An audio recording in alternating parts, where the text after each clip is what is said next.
Hello, hello? Are we live? Is it happening? Can everybody see and hear me? Oh my goodness, look at all these comments. Hello, hello, hello, everybody. Can somebody in the comments just let me know that you can hear me and see me? You can, yes. Kai says yes. Sheila says yes.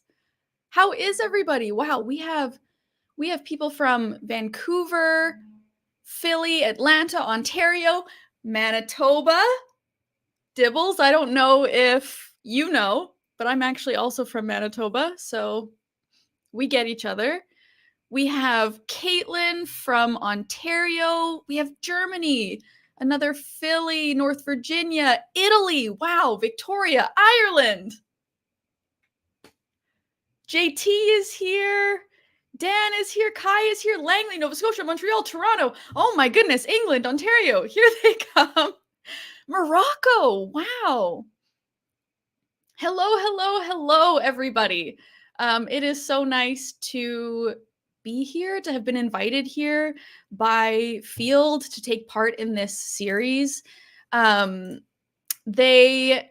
essentially asked me if I would want to come on and chat with you guys for a bit about being queer and about discovering your own queerness and kind of questions around how does one know?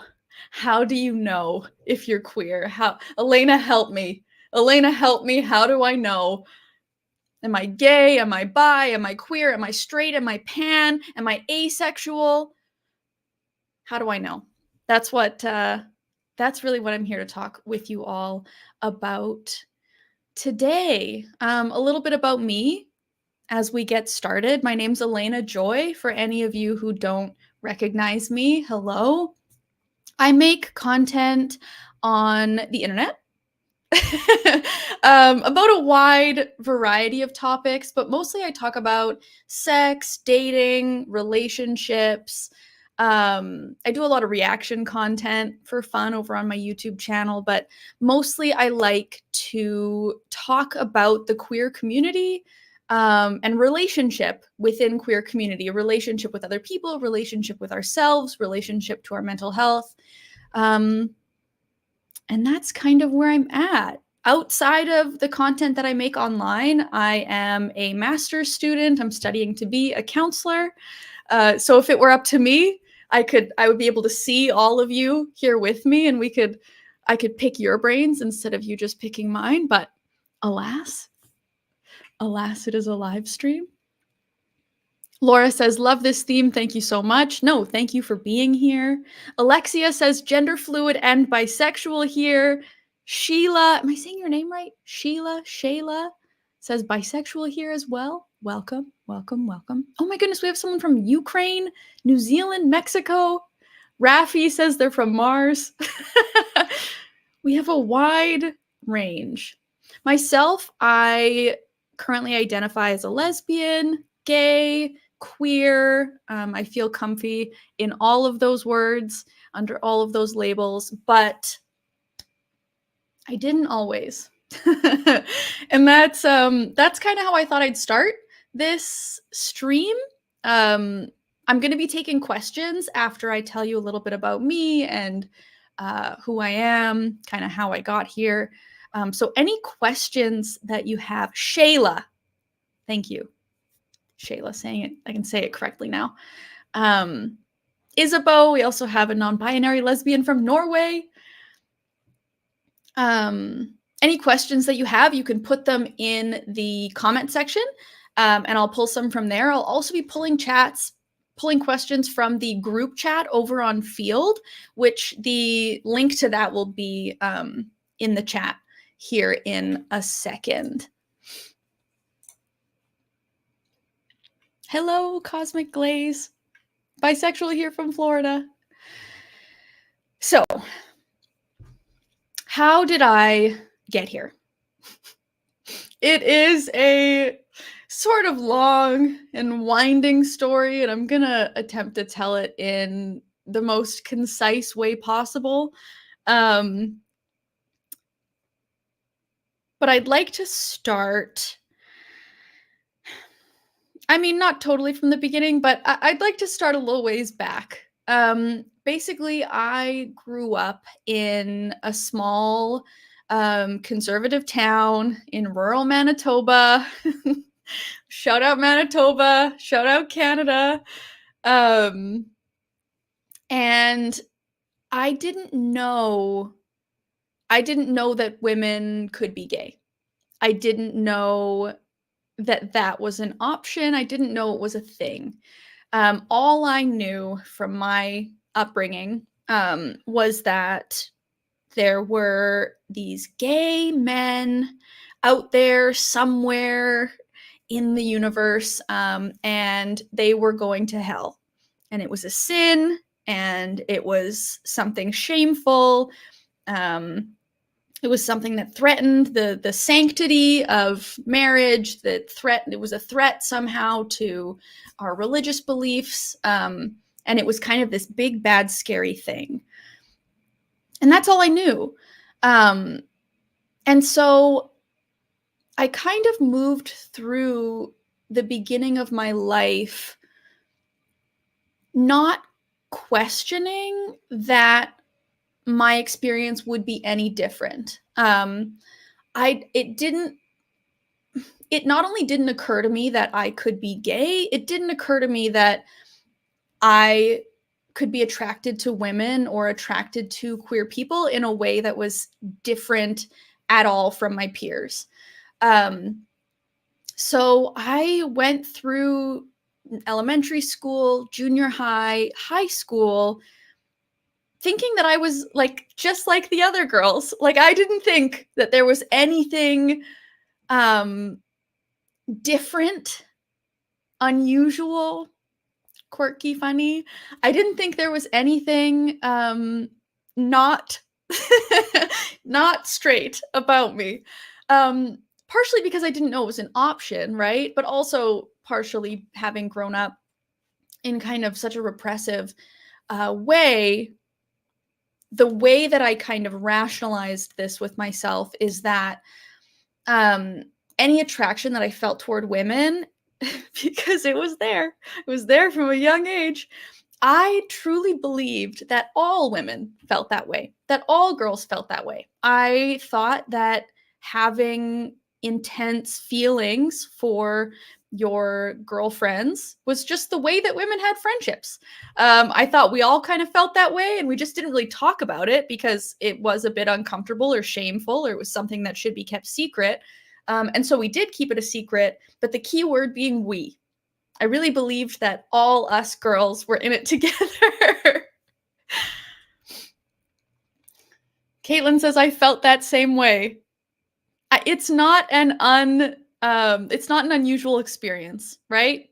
We don't You don't grow up inherently assuming that something that you feel so normal about is out of the ordinary or is different from other people. So it wasn't until after high school when I heard the term bisexual on the internet, on YouTube, um, that everything shifted for me. And I realized, or I thought to myself, wow, that explains it. That explains everything. Because I had heard in junior high, was the first time that I heard of a woman being gay, Ellen. um, but I didn't connect to her. I didn't think, oh, that's just like me, because I was still in this phase of thinking that all girls felt this way. So I couldn't be gay. I couldn't be like Ellen. I wasn't, shameful and sinning like that. That wasn't for me. But then after I graduated high school, after I had a little bit of space from my community and a bit of time to kind of form my own opinions, learning about bisexuality, I was like, oh my God, that explains it. That's me. I'm bi. And then I proceeded to date a man for 10 years. The same one. Truly believing that I was bi, truly believing that this was everything explained. This was everything that I needed to know about myself, and that I was happy. Come, I'm gonna say 3 years into the relationship, 3 or 4 years into the relationship, I saw a coming out video on YouTube. Um, Kai, Kai says, "Wait, women can form their own opinions." It's really hard for us, but like if we try, if we really put our minds to it, no. I saw a coming out video online on YouTube of a woman who I actually related to. She looked a lot like me. She had long, dark brown hair. She wore makeup. She was in a relationship with a man.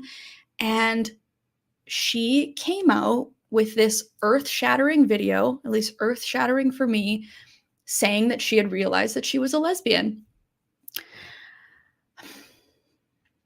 And I absolutely broke down. I absolutely broke down.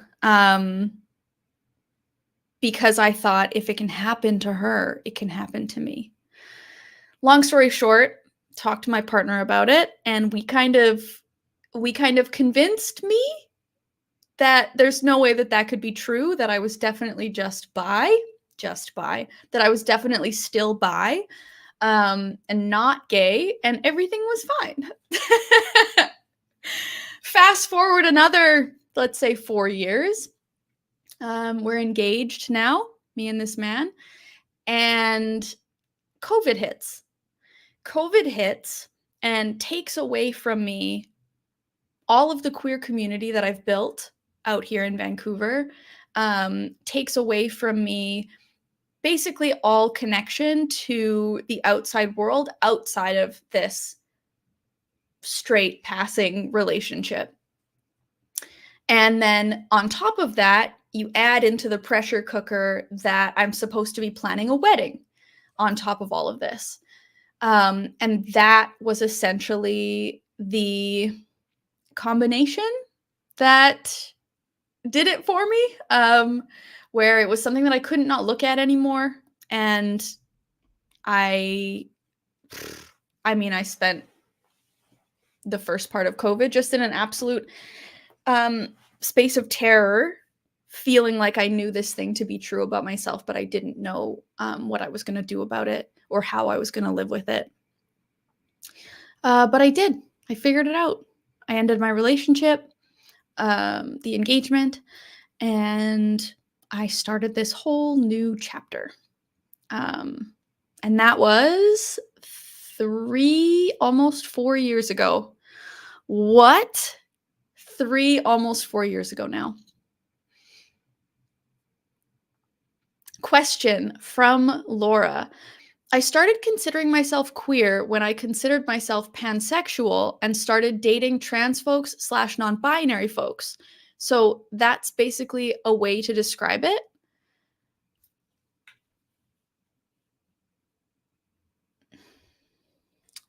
Yeah, so sorry, I'm not quite sure I understand the question. It's just I saw it come up on my screen here. So that's kind of the Sparks Notes of how I got here for anybody who's not familiar with me or my content. And now I'd love to take some questions. I'm seeing a couple people saying that it was my coming out video. That was their realization moment. And I want to say I'm sorry. You're welcome. Not quite sure. That was part of my decision to talk about it online, was that like I had watched every coming out video that existed on the platform. I had watched every coming out video that existed on YouTube. And first, I had never seen a coming out video from somebody who I perceived to be relatable to me until it was Ingrid Nilsson, until Ingrid Nilsson's video. And second, when I kind of realized my own sexuality at 28, and in a long-term relationship with a man, that was something I had never seen people talk about. I had never heard anybody talk about only realizing that they were gay, only realizing that they were queer that late in life. I was under the impression that this was something that you were, you like pop out of the womb and you just know. And that was not my experience. So that's what made it important for me to talk about it online. Okay, I'm going to scroll through here and look at a couple of questions.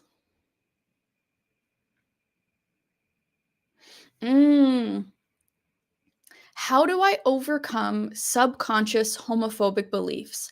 I am out and proud in theory, but in practice, I still notice myself feeling shame, especially because all my queer relationships have been a secret. That's a huge question. And thank you for asking it. It's not easy. It's absolutely not easy to overcome kind of internalized homophobic beliefs, especially when they're so nailed into us, hammered into us over and over again from a young age, that something about this experience is shameful, something about this experience is wrong. And then when you have the addition of having all of your queer relationships having been a secret, it's this additional layer of shame. I think what I would say in terms of how to overcome that, one, I would continue with the like fake it till you make it. I know it sounds cheesy, but it sounds like you are at least out and proud in theory. That's a huge first step. And I want to not forget that. I want you to not forget that about yourself, that you have done that. Like, you have come out, you are proud, even just in theory. That's a huge thing. So I don't want to forget that part of you.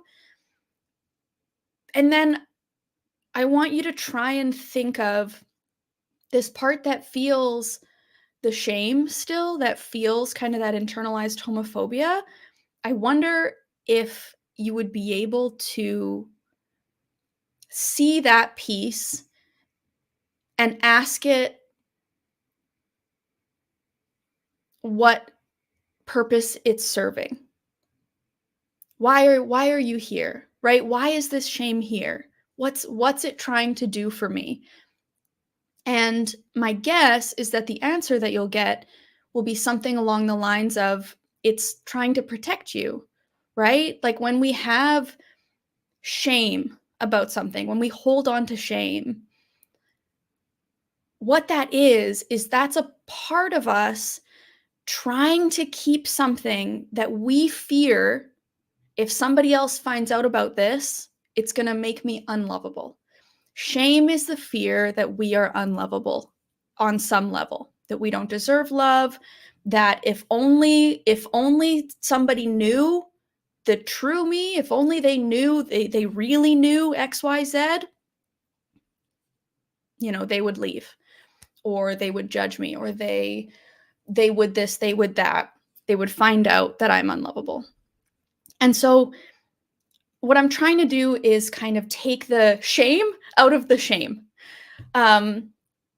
Because it's trying to protect you, it's trying to help you, and if we can maybe honor that, I would say that would be the first step in moving past it.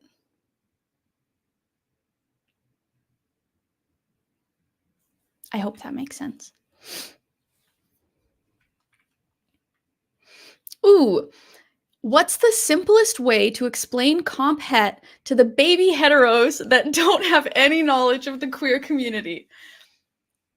So for anybody who's unfamiliar, comp het, compulsory heterosexuality, is essentially the idea that being straight, being a cisgendered man who is attracted to cisgender women, that's it. That's the norm, that's the default, that's what is expected of all of us. And so that's all that we're kind of spoon-fed. That's the role models that we're given, that's the scripts that we're given, that's the foundation that we're given. So we kind of build our lives from that model, whether or not it fits.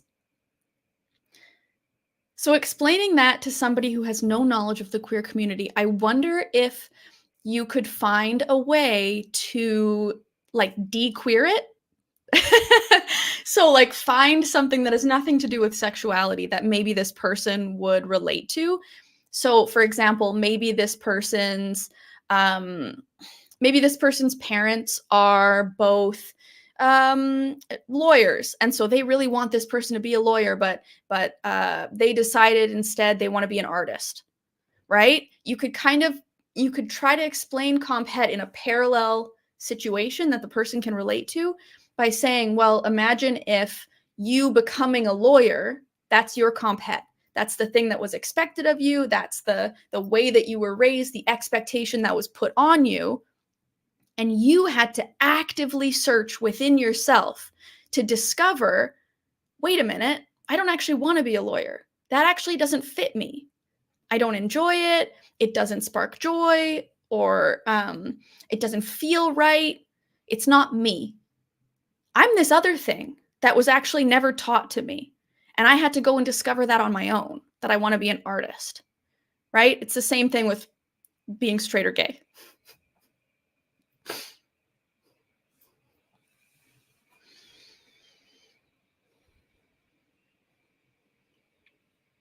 Okay, we've reposed a question. So the original question, where I think I was a little bit confused, has been kind of clarified as, I just wonder, what's the definition of queer in relation to romantic orientations and who you're attracted to in date? Good question. So I think this is a question around kind of language, semantics, labels. And it's a good question because there's a lot of words out there. The way that I understand it and the way that I use it in my own life is queer is like this umbrella term that just kind of encompasses us all. You know, are you a sexual minority, gender minority, romantic orientation minority? You can fit under the queer umbrella if you want to. And then from there, we kind of have these branches into like sexuality or like sexual orientation, gender, romantic orientation. And then from there, they continue to split off, right? Heterosexual, homosexual, bisexual, hetero-romantic, homo-romantic, bi-romantic, aromantic, asexual. So my short answer would be that uh, any non-hetero romantic orientation could fall under the queer umbrella, in my opinion. But you know, everybody uses labels their own way and finds what's comfiest for them, and that's okay.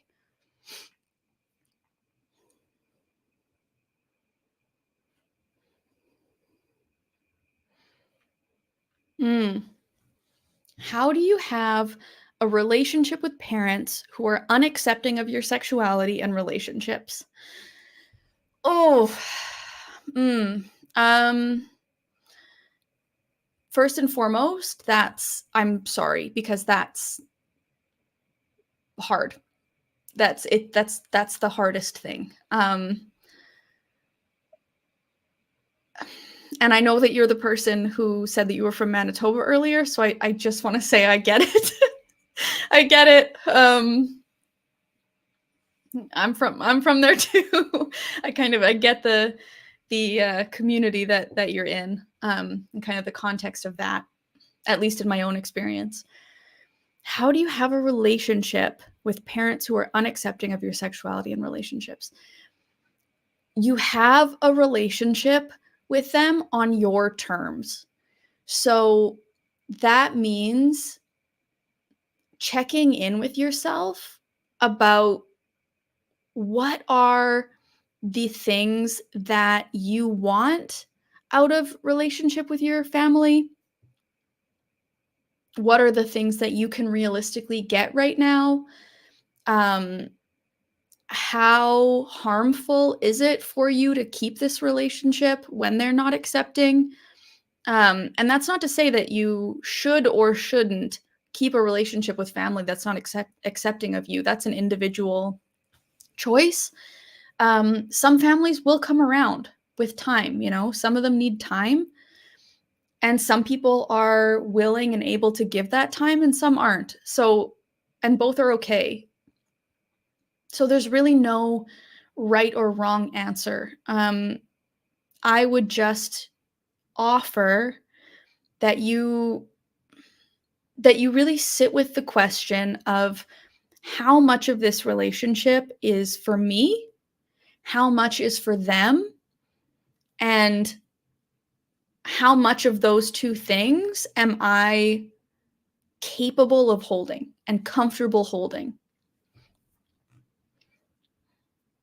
Because you can't change somebody else. You can't force them to feel a way that they don't feel. You can't force them to accept you.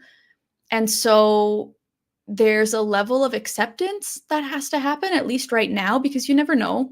You never know. Family can come around, and they often do.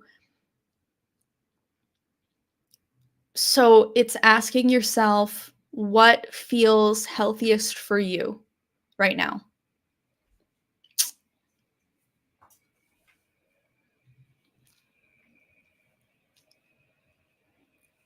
Do you think finding relationships as a queer person would be more difficult?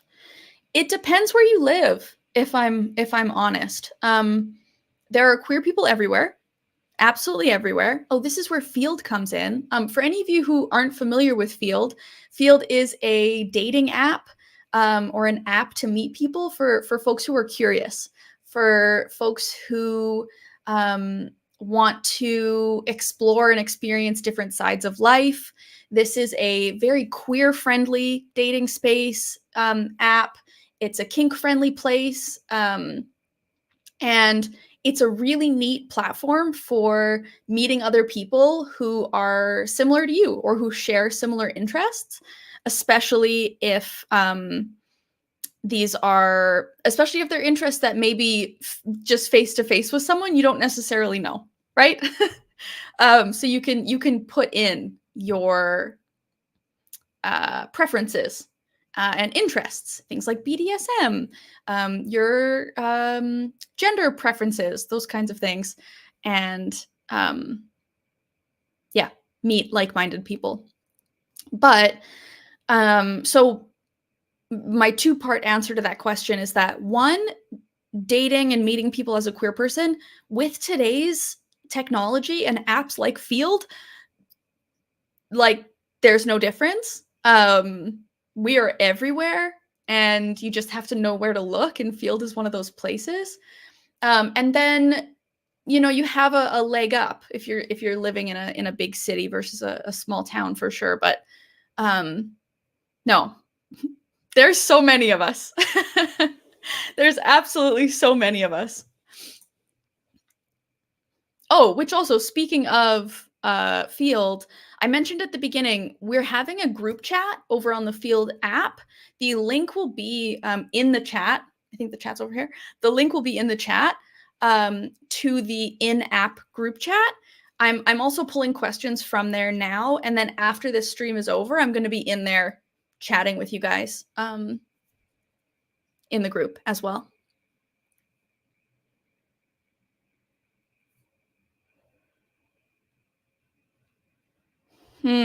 Okay, another big question. Wow, you guys have really good questions. Any advice on how to process previous sexual behavior with men after you've accepted your identity as a lesbian? Big question. And again, so many of these questions are not black and white answers. It's so different for every person. So take everything that I'm saying with a grain of salt. One, I want you to try and be kind to yourself. I want you to try and be gentle with yourself. I want you to try and remember that every experience that you had, You were doing the best that you could with the information that you had at the time. Okay? You were doing the best that you could with the information that you had at the time. And I know that hindsight is 2020, and there can be a lot of challenging feelings that exist and come up after recognizing and realizing your sexuality, after starting to live authentically to yourself, and then looking back and remembering all of the times that you didn't, all of the time that you spent living a life that wasn't really you. um, there can be a lot of grief that comes up, and that's completely understandable and normal and rational if you think about it. So, kindness, just doing your best to hold everything that does come up, hold it with kindness. That's the number one big thing.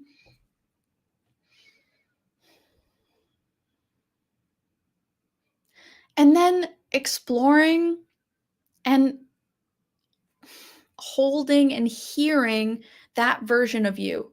You know, when memories come up of that past you, um, and those memories don't feel good, or you were making choices that didn't feel good,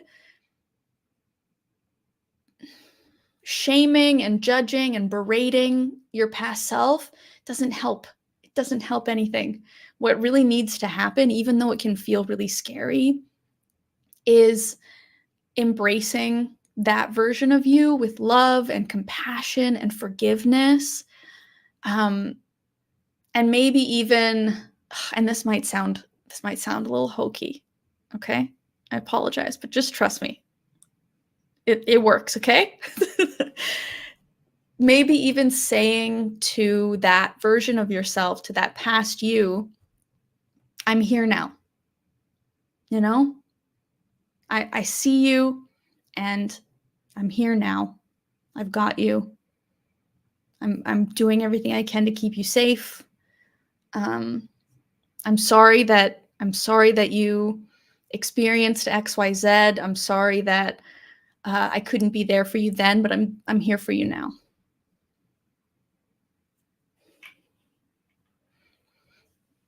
Oh my goodness, you're asking such great questions. There are so many of them. I'm sorry if I miss your question. There's a bunch.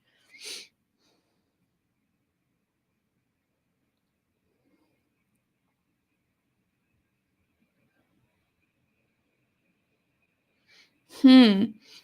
How do I begin to untangle my identity? I've always known I'm not exactly cis or hetero, but everything else feels like a giant question mark. Yeah, that's the big question, right? That's the question of this session, of this live stream. Is like, how do I know? How do I know who I am? I would invite exploration, flexibility, and curiosity. If you can try and embody those characteristics, right? Instead of, let's see, instead of exploration, you're in a fear place, which is okay, absolutely okay, natural place to be. If you're in a fear place, it's about moving to, okay, how can I move into exploration that feels safe? Um, Curiosity was the third one I said. What was the second one I said? Oh, flexibility. Okay. Um, Flexibility in opposition to rigidity, right? So this is when sometimes when we think about all the different labels, it can feel daunting, um, because there are so many of them, and trying to find the perfect label is a big task. So I offer flexibility in the sense of like trying different things on and being comfortable and giving yourself permission to change if something doesn't feel right, right? And then the curiosity is kind of approaching all of this with this open mind, right? Rather than this kind of like a grasping feeling rather than that, more of like an opening rather than a clutching, closing. Which might feel counterintuitive. All of that might feel counterintuitive because you're saying, Alayna, no, I want to know the thing. I want to find the thing. I don't want to look at everything. I want to find the one thing. I think you kind of have to try so many different things on before you're going to find the right one for you. And that's okay. That's okay. Can the process be fun?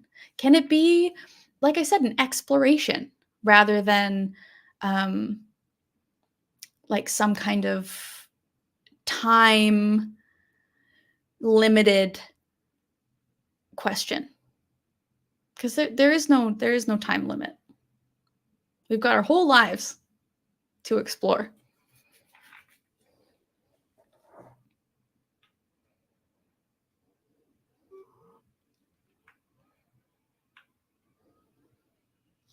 Ooh, how do I make the first move as a femme presenting bisexual in college? I sometimes feel like an invisible queer person because I'm not queer presenting, but I want to be open to a relationship.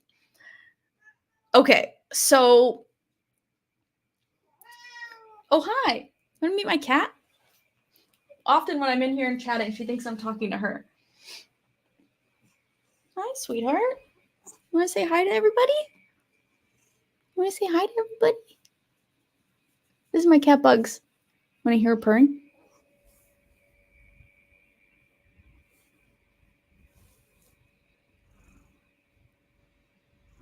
Can you hear it a little bit? Sorry, I got distracted. You're okay. Yes. How to approach somebody. So, I mean, I guess it depends how forward you want to be. But an overall kind of overarching statement or piece of advice to keep in mind is that, yes, hello, is that as long as you go into every interaction without expectation, without entitlement, right? Then you won't be read as like creepy or overbearing. Being okay with rejection is essentially step one. Like knowing that there's a possibility that this person either isn't queer or maybe they're not looking to date or maybe they're not interested in you. All of those things are okay. You shoot your shot. And if it's a no, it's a no. But if it's a yes, hey, good thing you tried. And then the next piece would be compliments and the way that you phrase compliments. So complimenting someone in a platonic way would look like a compliment on a piece of clothing, let's say. Because you always want to compliment people, first of all, on something that they can control. You want to compliment somebody on something that they chose, right? So like clothes or makeup or jewelry or hair, the book they're reading, something like that. And a platonic compliment would look like, I really like your shirt. That's a cool shirt. That's a nice shirt. Platonic. A flirty compliment, a flirty way to comment on the shirt would be, you look really good in that shirt. So it's not, I like your shirt, where'd you get it? It's, I like you in that shirt. Let's get it. Is that helpful?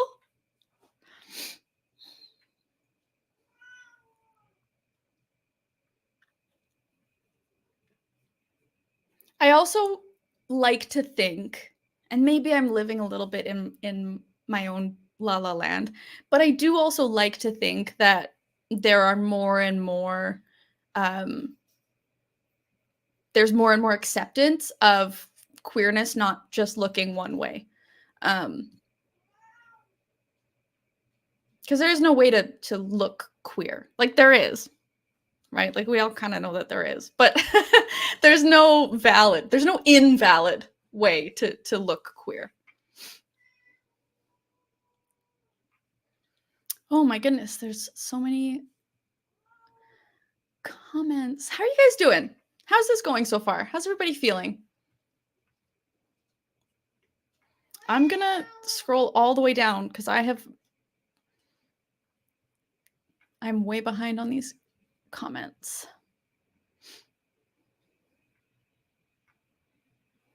Love it.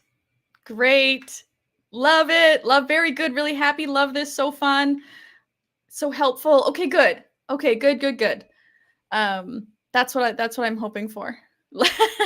Let Bugs cook. Yeah, you can hear her just chatting. She wants to be part of it. Someone said, I honestly just want a super clear definition or what it means for you to be queer, or what it means to you to be queer. It's hard though, because queer is such a encompassing experience. It's almost like my queerness started with my sexuality and has like moved into so many areas of my life. Let me think if I could give you the most concise definition. The most concise definition of queerness for me is just not straight. Like that's really it is that encompassing for me. It is that wide. Not straight and or not cis. That's queerness to me.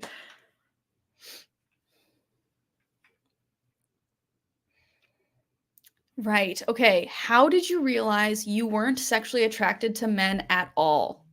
Good question. How did I realize? I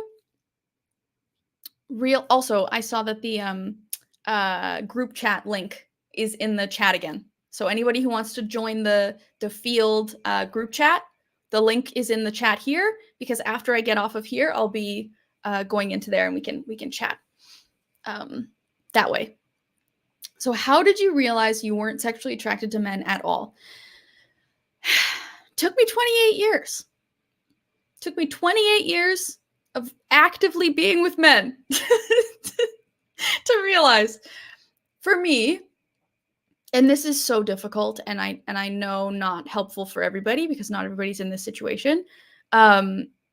My ex and I, for the last like 5 years of our relationship, we had a sort of open relationship where I was able to explore my sexuality while still in like a consensually non-monogamous relationship with him. So it was through having experiences with not men and just how differently I felt during those experiences was how I realized. Like up until that point, I had never asked myself the question. I had never even asked myself, "Do you want to come up here? Come on." But then you have to behave, okay? I had never even asked myself, "Are you attracted to men?" I had only ever asked myself, "Are you attracted to women? Are you sure? Are you attracted to queer people? Or are you sure though? Are you really? Or are you just doing this for attention? Are you really? Does it matter? Is this a part of your identity, or is it just a passing urge?" I had questioned that side of myself endlessly, but I had never asked the question, am I attracted to men? Do I want this? And once I started, so asking the question was the first step. And then the second was actually listening for an answer. So I had to have experiences that were other so that I knew that there was an other. Because I didn't know how to answer that question because I didn't know what a yes felt like. Does that make sense? I didn't know what a yes felt like. I didn't. And so until I experienced my own yes, I couldn't actually effectively ask myself the question, "Are you attracted to men?" and get the answer, "No." So for me, it was a lot about experience. But there's also fantasy. Fantasy is a big one for people exploring things mentally. There's actually a whole core on Field for people who are interested in fantasizing together and not necessarily meeting up in person. There's all sorts of cores, they call them, over on Field, which is kind of like groups that share a similar interest. And you can like change your location too if you want to see a core of queer people in a city that you're going to visit, or a core of people who are interested in BDSM. You can do that, which is kind of neat.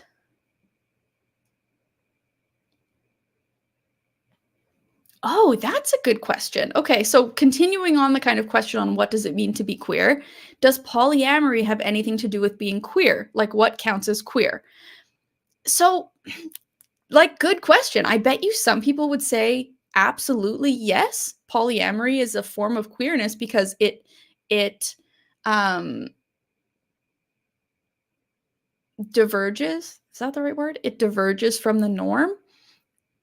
But then you could probably also have the argument that if you're polyamorous, I would say inherently no, polyamory probably wouldn't be queer unless you're polyamorous with non-cis, non-hetero people.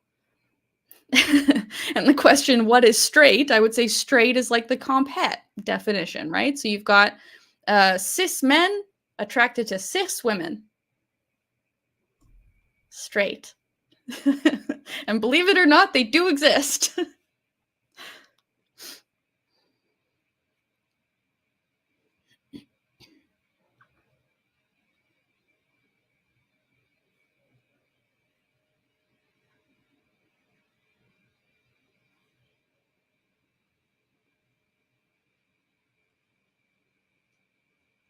Guy says straight, never heard of it.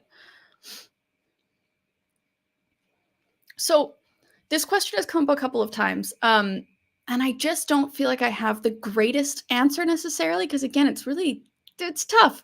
But I want to pose the question in the comments if anybody has any uh, experience. Maybe you could help this person out as well. So the question is, I married my first same-sex partner. How can I navigate the conversation that I want to explore more sexual partners? Hella afraid of this. Totally fair. That's a scary thing to need to pose. And I think that this can go for anybody who wants to explore an open relationship while in a currently monogamous situation. I think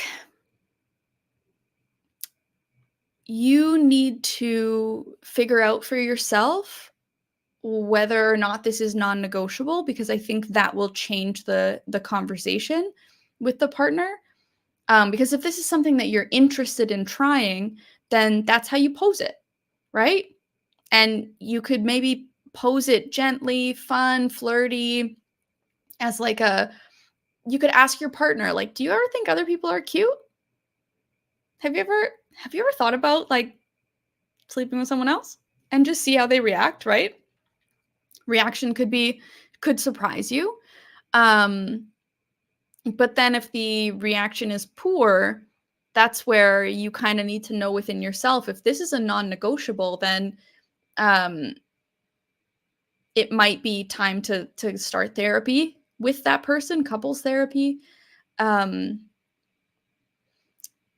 because as hard as it is, you only have one life, right? That's it. You got one.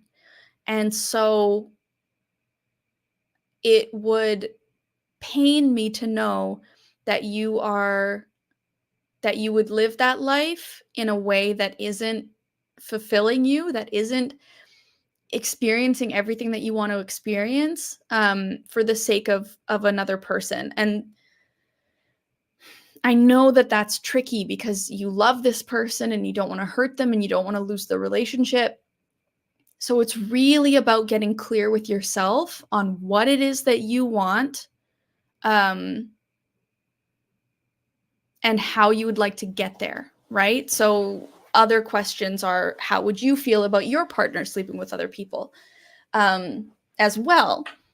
And if this is something that you're going to explore within your relationship, start slowly.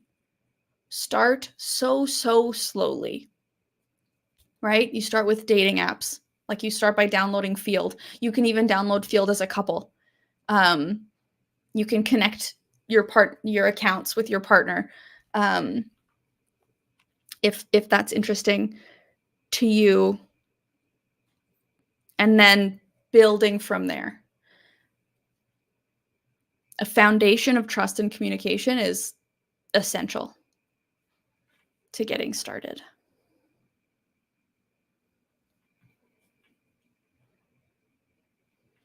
Scrolling. Amelie says, anyone know how to get to the group chat? The link just takes me to the website. Yeah, you have to download the app.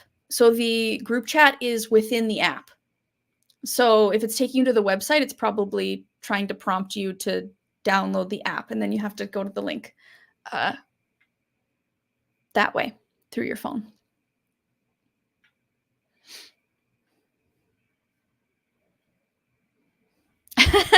Maybe I could be your couples therapist when I'm done school. I would love to. That's my exact. I can only hope. And for those of you who are asking about dating and how to meet people and being new to dating and all of that, I want to give just a couple of tips for the Field app to meet people. Just the biggest one, the most basic one, have a complete profile. You want to have multiple photos. You want to have the prompts filled out, including your interests, including your desires, because the more that somebody can see, get the fullest picture of who you are, the better. And then they also have a feature called pings, which is kind of neat, where you can see who likes you, and you can ping other people to have your profile be at the top of the people who liked them, which is a really neat little boost. What's the word now? Riz? It's a little bit extra riz. For the person who wants to approach LGBTQ people at school, but she's femme presenting, just ping them. You don't need to compliment a shirt or a person in a shirt. Ping them.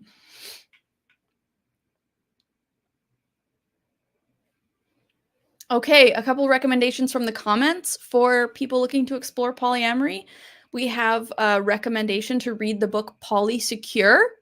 I have not read it personally, but I have seen that book and heard of that book floating around the zeitgeist for a long time. So even though I haven't read it personally, I second that. Polysecure. Discussing needs and boundaries is super important. Fantasizing together and seeing what feelings come up, like jealousy. Yes, so this is the communication piece, the building the foundation piece. If you really want to do this together, if you really want to stay in your relationship and explore other people, the relationship has to come first. So building this with your partner is a necessity.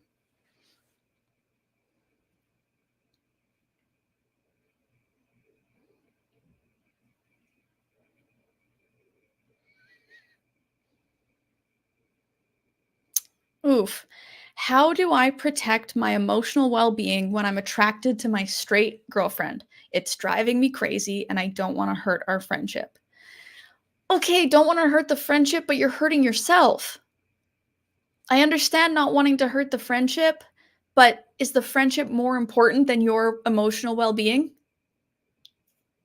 If she wasn't the straight girlfriend, I would say, like, shoot your shot and then see what happens. But if she is straight and she's not interested in women, or she's not interested in you or queerness, and this is actively hurting your emotional well-being, I think you gotta walk away. You gotta walk away. Well, you don't gotta do anything, to be fair. You don't gotta do anything. I would say sit with yourself and really ask, what needs of my own am I meeting, and what needs am I not meeting, and how can those be met? Okay, let's do one more question.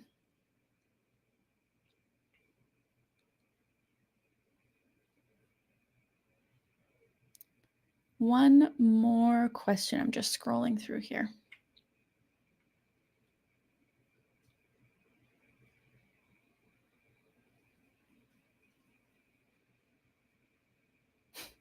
Do you think people can be friends with their exes? Yes. Yes, I do. I think for most relationships, it takes time. Not everybody can be, not every ex relationship should be. But can you? Yes. I have exes that I am not friends with. I have one ex that I'm like very close with.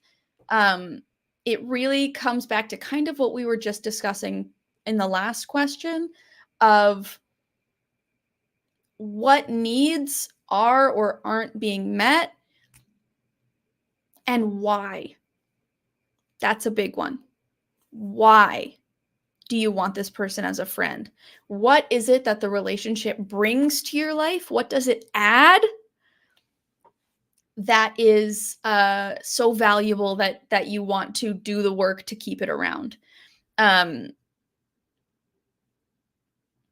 Because sometimes it's a really bad idea. Sometimes the desire to stay connected is maladaptive, unhealthy. It's going to hold you back. And sometimes your relationship was built on, a solid foundation of friendship, and just because the romantic part of that is over, it doesn't mean that the friendship part is. So Elodie says this is the definition of being queer. Exactly. There you go. That's the definition of being queer.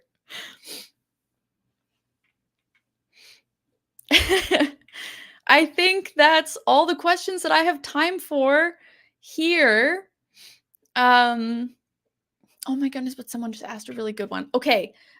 Video Junkie Girl, come into the field group chat on the app, because I'd really like to keep chatting, especially if anybody has follow-up questions or you just want to talk with more people in the community. That's where I'm gonna head over to now. The link is in the chat. Let me pull this up. I can see people in there chatting. I'm gonna say hi. Hello, hello. And I will see all of you in there. Again, my name's Alayna Joy. For any of you who are new to my face, you can find me across social media, mostly on YouTube, Alayna Joy, and Instagram. You can search Alayna Joy. You'll find me. My handle's Miss Fender with 2 R's. It's a long story. And I have a podcast called The Chosen Family Podcast, where me and a couple of my gay friends sit down every week and talk about gay stuff. So that's where you can find me. So once again, head over into the field group chat. I'm going to start by chatting over the question, how did you explore and confirm/affirm your queer identity while being in a long-term relationship? I'm currently in a hetero relationship, engaged to my long-term partner of 8 years who I love deeply. I think that's a beautiful question, and that's where we're going to start.